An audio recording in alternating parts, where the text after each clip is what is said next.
I still remember the way they laughed, the sound echoing like a sinister bell in the hollow of my mind. It was the kind of laughter that cuts deep, a serrated edge that left me bleeding in front of my own family. "You're ruining your life, you know," my brother taunted, a smirk plastered across his face as my mother nodded in the background, her eyes a mixture of pity and disdain. "You'll lose your mind chasing shadows in folklore." But shadows weren't all I chased. My name is Claire, and once I was a food safety inspector. I had exposed a cover-up about tainted produce, only to find myself blacklisted, my warnings dismissed as paranoia. The laughter of family and colleagues alike resonated with one cruel, unrelenting theme.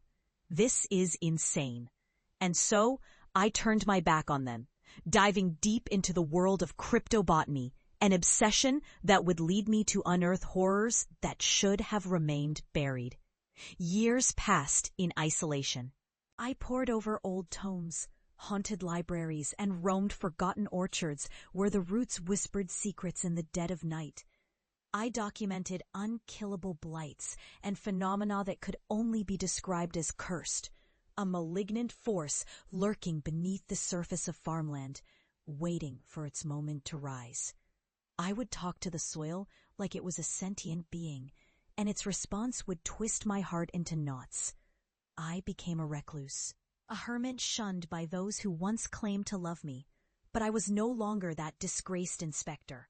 I became an expert, a voice that echoed through the halls of academia, though many were still reluctant to acknowledge the truths I unearthed. The world had changed.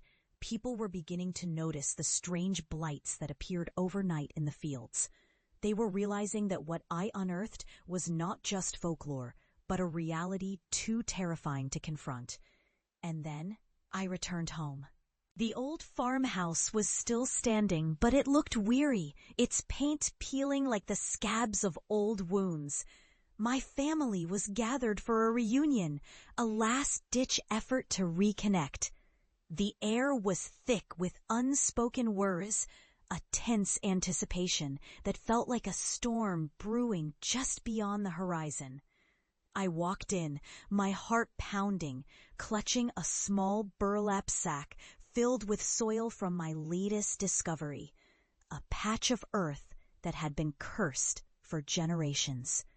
"Claire," my mother's voice was sweet but strained, as if she were trying to mask the fear that lay just beneath her surface. "We've missed you, dear. You look different."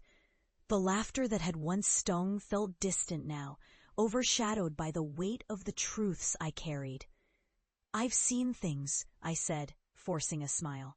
"Things you couldn't possibly understand." They exchanged glances, skepticism still etched across their features. I could see their doubt, thick and palpable, almost like a living thing. "Come on, Claire," my brother laughed again, though it lacked its former edge. "You're not still on that nonsense, are you?" His laughter rang hollow, just like the home I returned to. I felt the soil pulse in my hands, the blood in my veins quickening, as I felt the shadows of my research flickering just beyond the light of the living room.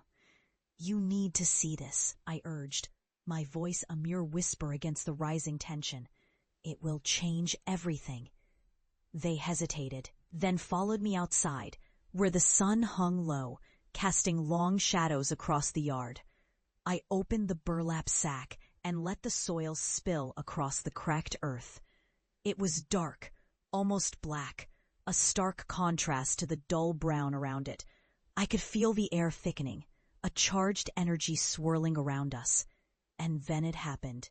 The ground began to tremble, small tremors that cascaded through the yard. A vine, thick and twisted, erupted from the soil, snaking its way toward my family.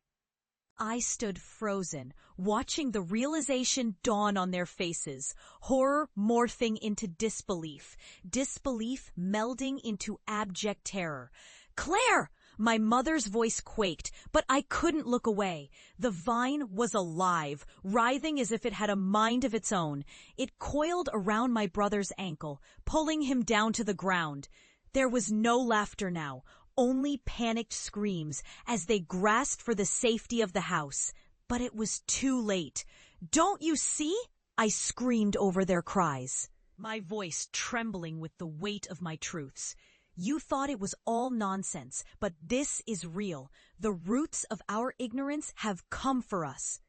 They fought against the vine, desperate to escape its grip, but the more they resisted, the more it tightened. The air was filled with their cries, and I felt a sinister satisfaction mingling with my horror. I had spent years studying this, trying to warn them, and now they faced the consequences firsthand. The very thing they had mocked me for was now a force they could not deny. It was over in moments that felt like an eternity. The vine retreating back into the earth, leaving my family gasping, breathless, and forever changed. The ground was still, but the weight of the encounter lingered like a ghost in the air. As my family gathered themselves, horror etched on their faces, I felt the bitter taste of vindication. I had survived and risen from the depths of ridicule, and in that moment, I was no longer the disgrace they had once believed me to be. I was a testament to darkness, a keeper of secrets that should have remained hidden. "I'm not insane," I said softly, my voice a mere whisper against the heavy silence. "I'm a warning." I turned from them, the shadows of my research trailing behind me like a shroud. I had returned, not to reclaim a place at the family table, but to show them the true weight of their disbelief.